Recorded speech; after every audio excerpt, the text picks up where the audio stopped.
thanks for the kind words. I mean, I want to thank you because she actually found me a few years. I actually did a presentation at a church. What was it, 2 years later, maybe? 2 years, I get an email, and she's like, you know, I seen you. I would love for you to commission something. And I was excited because this is really my first professional actual gig. So, I mean, I've done senior recital, so it's amazing to be able to actually hear something played well, I guess. So I'm super excited to be able to hear this piece and to actually be able to present something in such an amazing way. So a little bit about the piece. They told me a little bit about the concert when I was commissioned to do it. And I wanted to write something that was relevant to the concert. So I actually got the idea. I was actually driving home and I heard the song, My Country 'Tis of Thee.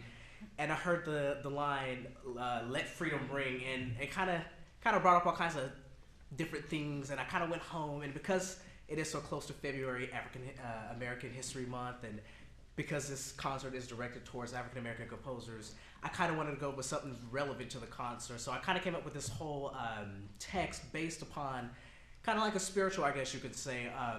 It really does tie into the whole slavery thing. So that's kind of like the first idea behind this. It's really, I kind of had this vision of a woman kind of talking to her mom, you know, her children, her friends, and kind of saying, you know, let's go. It's time to get out of here. It's time to go to somewhere where we can actually be ourselves, where we can actually be free. Aside from that, there actually is another message, and it's kind of a universal message. It's really about overcoming in general, just anybody.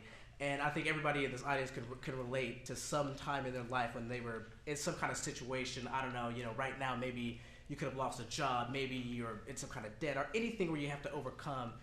This song relates to you, and it's kind of overcoming some kind of struggle in your life.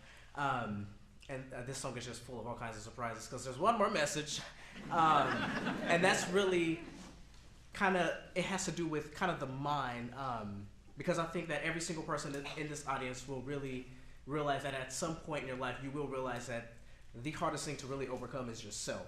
So this song really does touch bases on those three topics, and so yeah, without further ado, this is Where Freedom Rings.